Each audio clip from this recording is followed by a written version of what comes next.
It's called farming, but out here, it feels more like war. A silent, endless war fought not with weapons, but with patience, endurance, and faith in the sea. There are no battle cries, no explosions, just the whisper of the tide, the clatter of steel cages, and the sound of men breathing through the cold.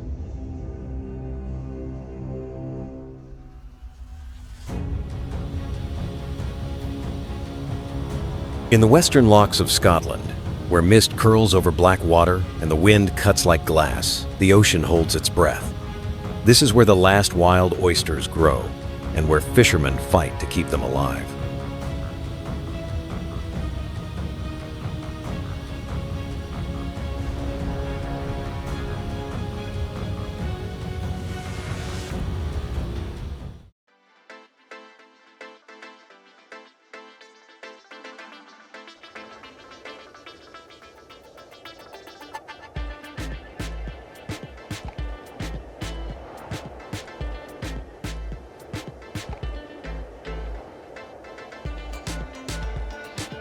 Every morning, before sunrise, they launch their small boats into the icy gray tracing routes their fathers once knew by instinct. Out here, the GPS may guide them, but the sea still decides everything.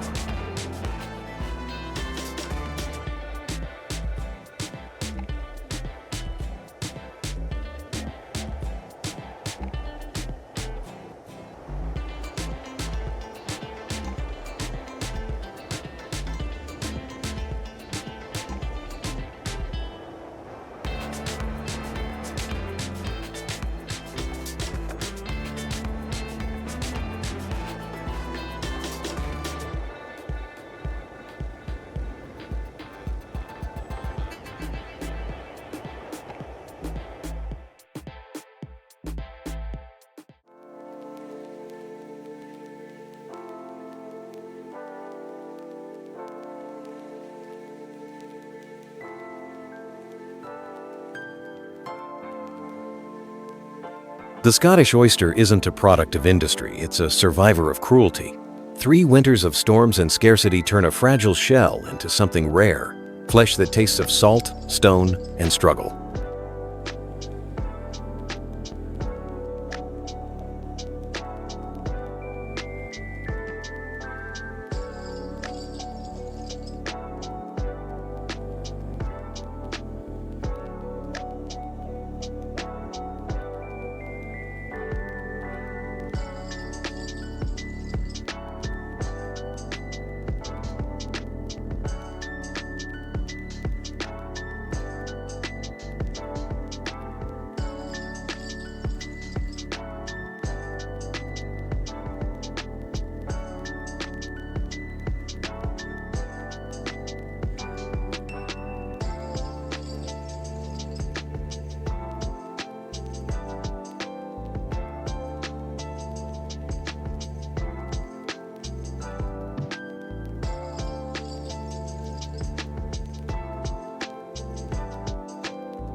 Each basket lowered into the freezing deep carries both hope and risk.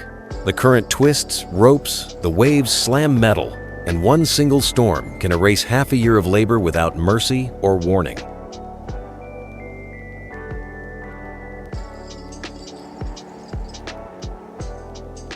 To outsiders, oyster farming looks peaceful: men in yellow suits, working beneath quiet skies.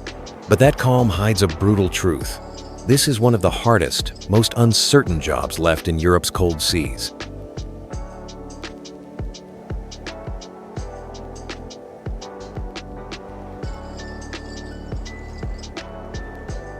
Every movement must be precise. Temperature, oxygen, salinity, every fraction matters.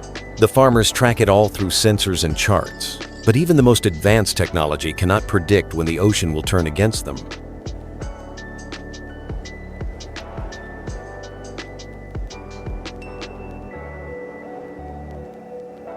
Some winters freeze the baskets solid, others flood them with silt, suffocating everything. When that happens, there's no insurance, no rescue, just silence. and the sound of waves reclaiming what was never truly ours.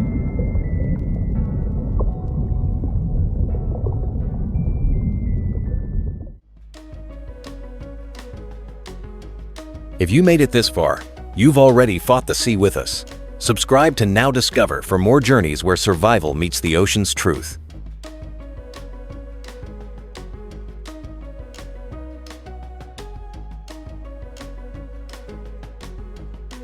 Fishermen here don't call themselves businessmen.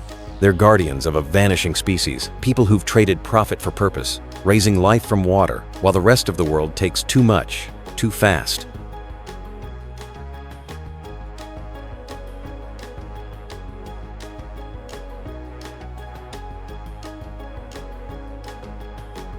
The irony is cruel.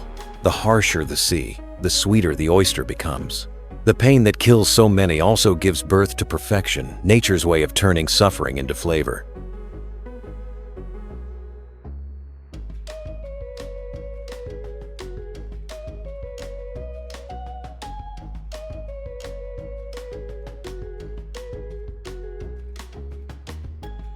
They say oysters are the pearls of the cold sea. But no one mentions how many die to create that single pearl. For every oyster that reaches a plate in London or New York, dozens vanish beneath the tide.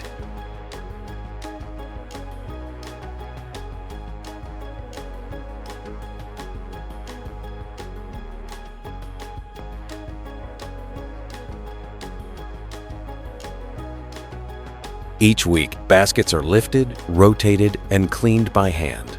The shells are scrubbed of mud so the water can flow through a small ritual that decides which will thrive and which will fail.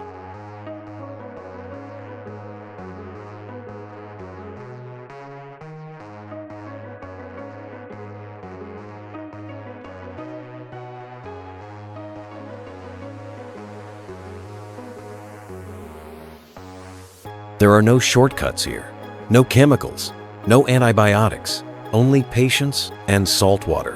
When storms rip the coast apart, the men repair in silence, knowing the ocean always takes what it's owed.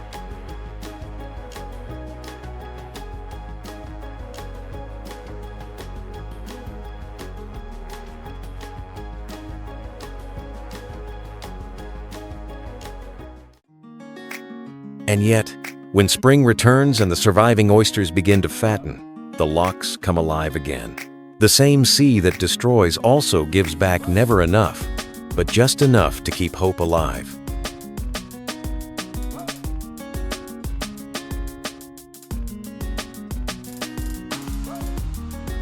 Harvest day is sacred. The air is still, the water clear, and even the seagulls seem to quiet down as the first basket breaks the surface. Each lift is slow, centimeter by centimeter, to keep the oysters from shock.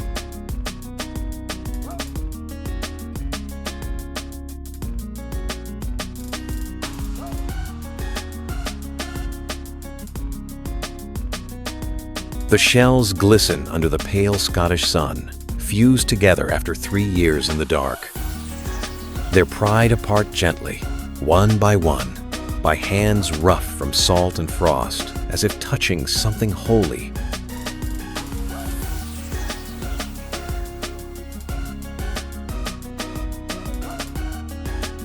For the fishermen, this moment is more than profit.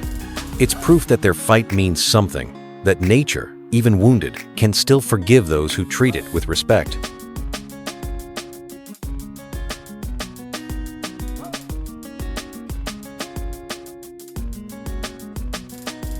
The harvested oysters are washed in filtered seawater, chilled instantly, and placed in soft trays that cradle each shell like a gem. Within hours, they'll begin their journey across oceans to the world's finest tables.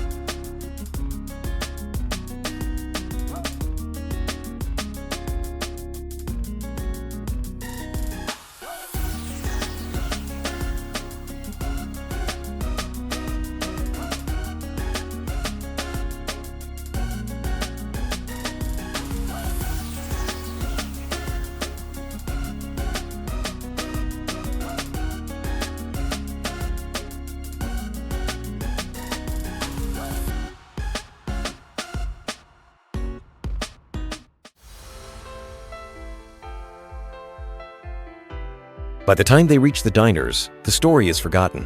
All that remains is taste, delicate, creamy, a whisper of the sea, but no one remembers the storms, the frost, or the lives bound to each shell.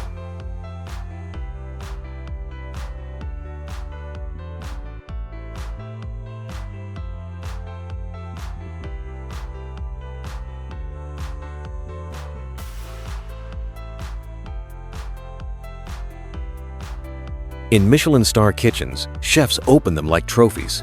Cameras flash, champagne pours, and somewhere on a freezing Scottish pier, another fisherman tightens his gloves, ready to start again.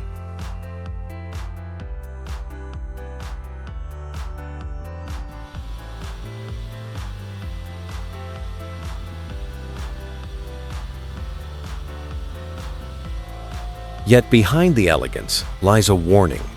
Rising sea temperatures, agricultural runoff, and industrial pollution are killing the very waters that made these oysters possible. Each year, fewer wild reefs survive.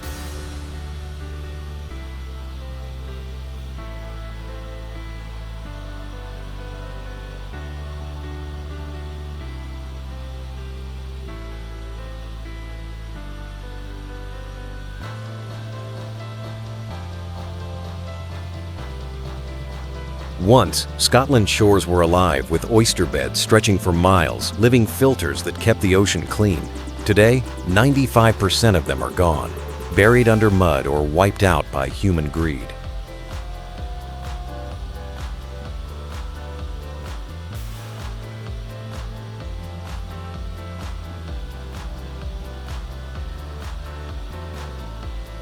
The government now limits how many oysters can be taken, but enforcement is hard and temptation is strong. The black market grows, selling wild-caught oysters at triple the price to luxury restaurants.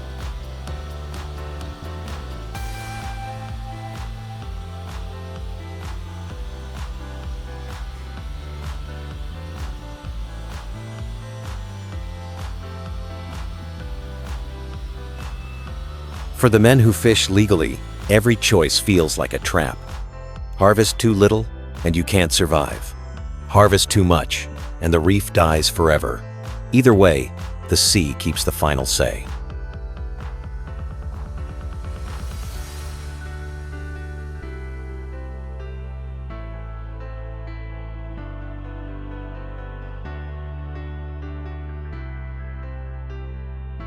Still, they return. Every morning, every season. Because this isn't just a job, it's an inheritance. A silent promise passed from father to son to protect what feeds you, even when it hurts.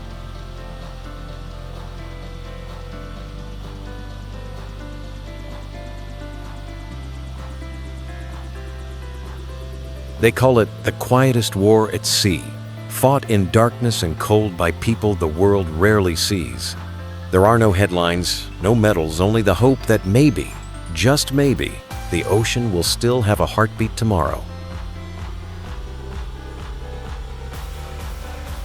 For the fishermen, victory isn't measured in tons. It's measured in survival of the reefs, the families, and the fragile peace between man and water. In fine dining rooms, oysters arrive on silver trays, polished and perfect. But beneath that beauty lies a story of struggle, a story written in salt, patience, and the slow rhythm of tides.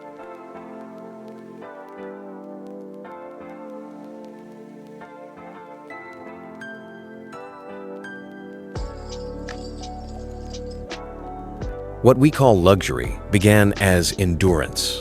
What we celebrate as flavor was forged through loss. The ocean doesn't produce delicacies, it produces survivors.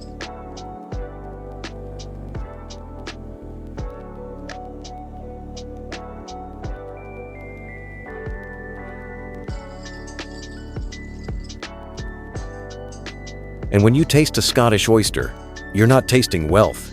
You're tasting time, storms, and the last breath of a world that's quietly disappearing beneath the waves.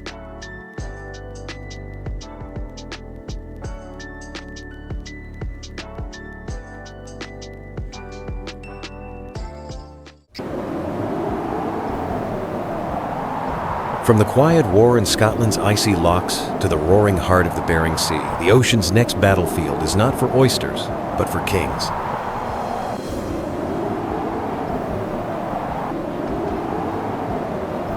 Would you risk your life for seafood? They do it every season. In America, commercial fishing kills more workers than firefighting, logging, or construction, 28 times deadlier than the national average.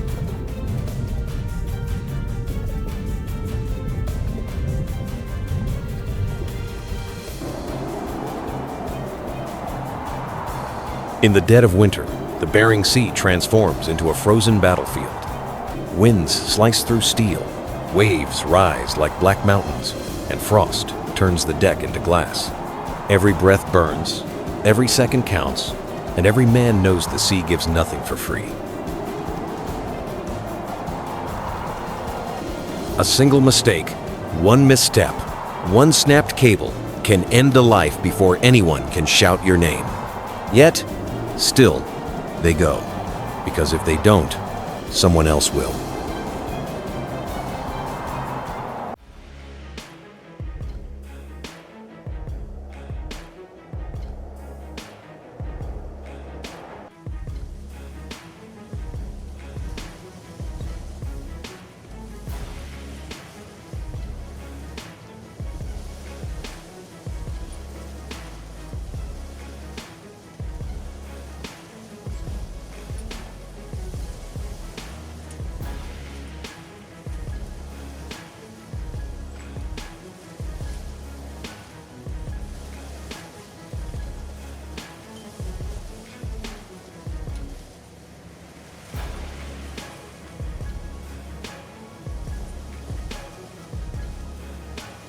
Their mission: 7 days, 300,000 pounds of crab, $5 million at stake. Each pot is a gamble, each wave a warning. The ocean has no mercy, no memory, but it always collects what it's owed.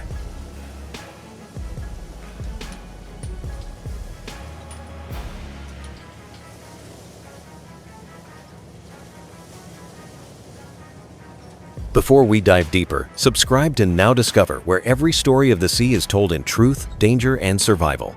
260 miles northeast of Dutch Harbor, a steel vessel charges into gray water.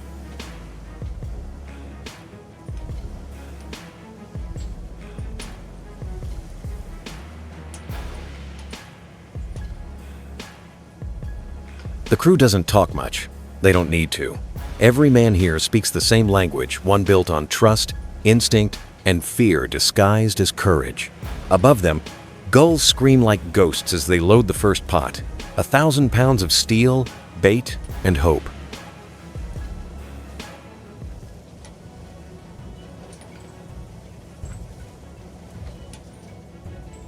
Winds roar past 50 knots. Waves climb 30 feet high. The ship groans with each hit, bolts screaming under pressure. Spray freezes the moment it lands, turning the deck into a skating rink of death.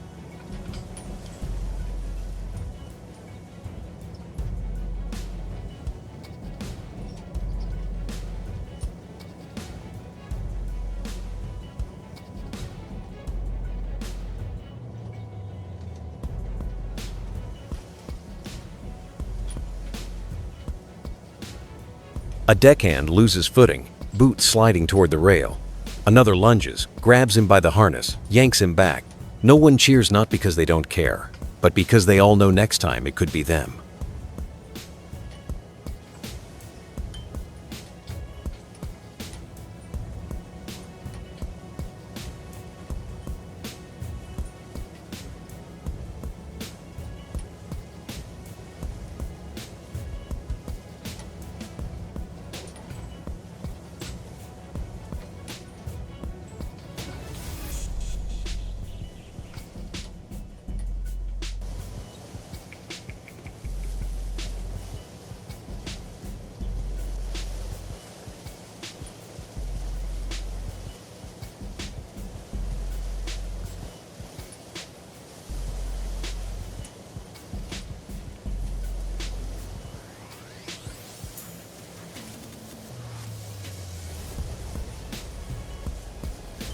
The winch screams to life. Steel cables tighten as the first pot rises from the abyss, dripping with ice and foam. 54 crabs decent, but not enough. Faces tighten.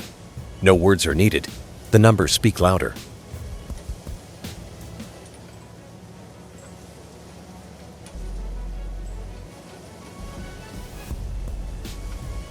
Second pot 82, third 46, fourth 97.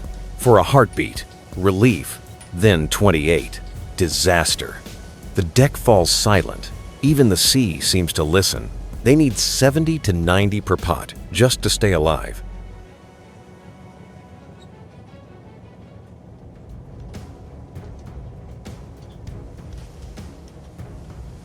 "64, 71, 89. The sea teases them generous one moment, merciless the next. Every pot is a verdict. Every number, a heartbeat. Hope rises and sinks with every splash.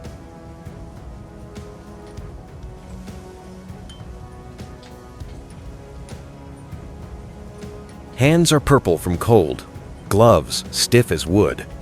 Boots freeze to the deck. The men move in slow rhythm, half machine, half ghost. Below deck, a wall scratched with chalk reads, Day 3, 110,000 pounds. Still 190,000 to go.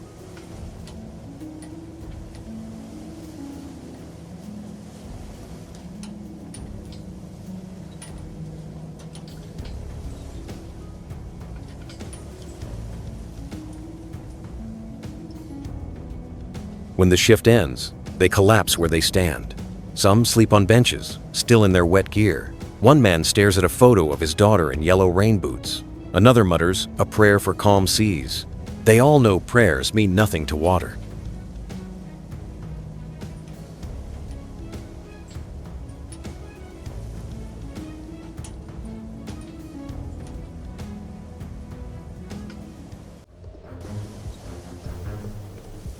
They are not just fishermen. They are fathers, sons, and husbands, trading years of family life for survival, legacy, and one more season on the sea that's already taken too much.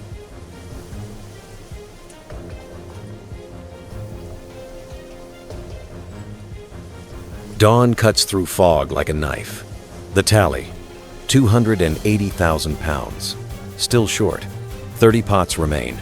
The air hums with exhaustion and quiet desperation. 49 crabs, 53, 61. Still not enough. The captain grits his teeth, staring at the numbers. Every haul heavier, every breath shorter. Their muscles scream, their minds run on fumes.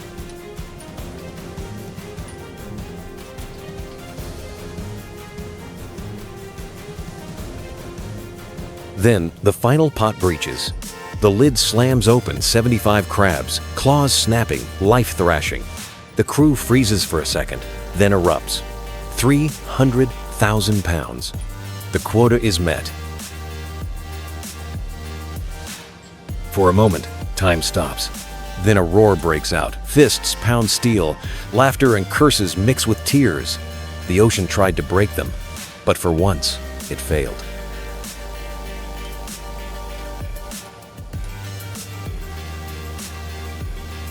"7 days, $5 million. The ship rolls in the gray dawn, and for the first time in a week, the men allow themselves to breathe. They have beaten the clock and survived the sea's judgment.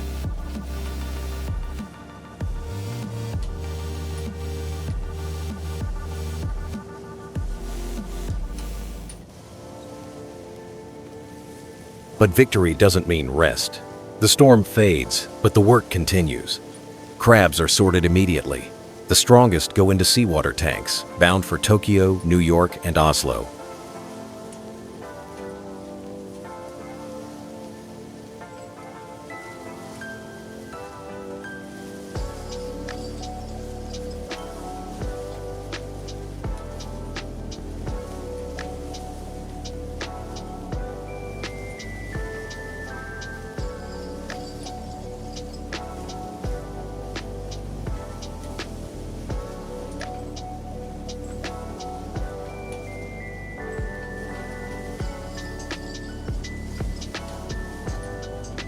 The weaker are rushed to the line, boiled, cooled, and stripped by hand. At 22 degrees Fahrenheit, the meat freezes solid, boxed, and labeled. In less than a day, their cargo becomes global currency.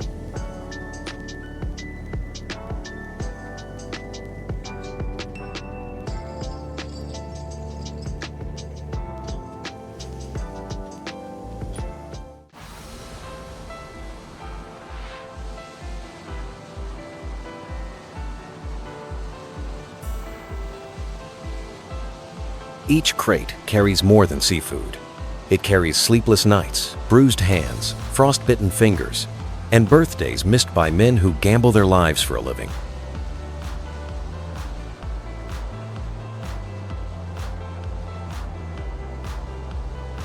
In a quiet restaurant overlooking a Norwegian fjord, a chef lowers king crab legs into a wooden steamer lined with volcanic rock. No sauces, no tricks, just salt, fire, and patience.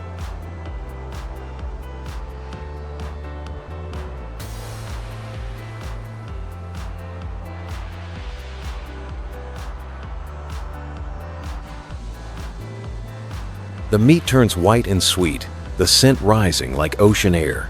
Diners pay hundreds for a plate. For them, it's luxury. For the men who caught it, it was survival.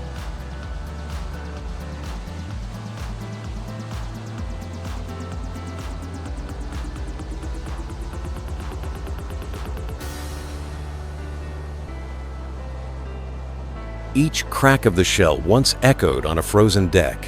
Each bite carries the story of a storm, a scream, and a man who didn't quit. Behind every elegant meal lies exhaustion, fear, and the sound of a winch in the dark.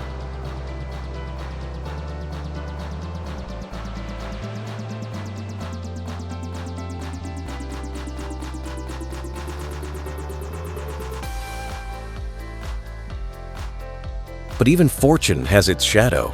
The Bering Sea is changing. The water is warmer, the ice thinner, the migration patterns broken. King crabs vanish from traditional grounds, forcing boats farther north, deeper into danger.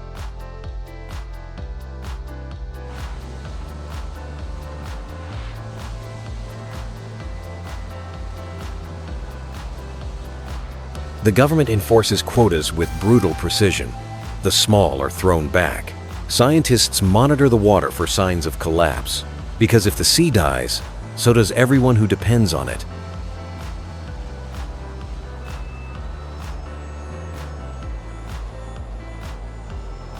Now, every haul carries a second weight, the duty to leave something behind.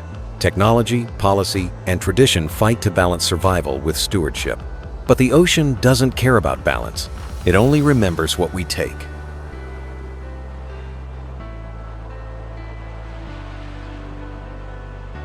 King crab isn't just seafood. It's a contract one signed in frost, blood, and time. Every season is another chance to honor it, another gamble that might be their last.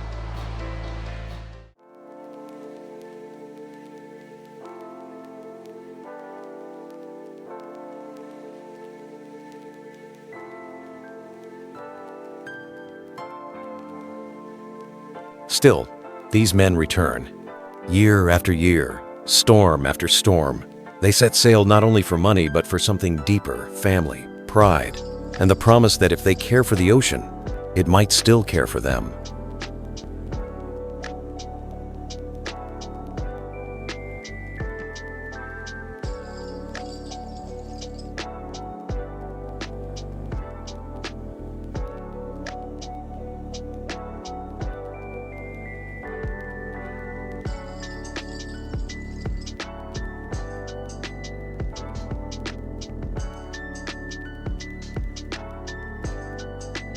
The sun sets over the Bering Sea, bleeding gold over the waves.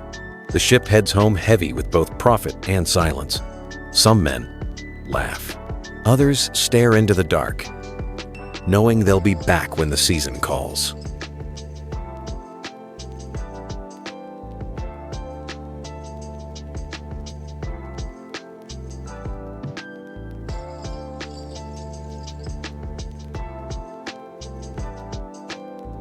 Would you risk it? Comment below and subscribe to Now Discover for more untold battles between man and the sea. Because the ocean never forgets, and neither should we.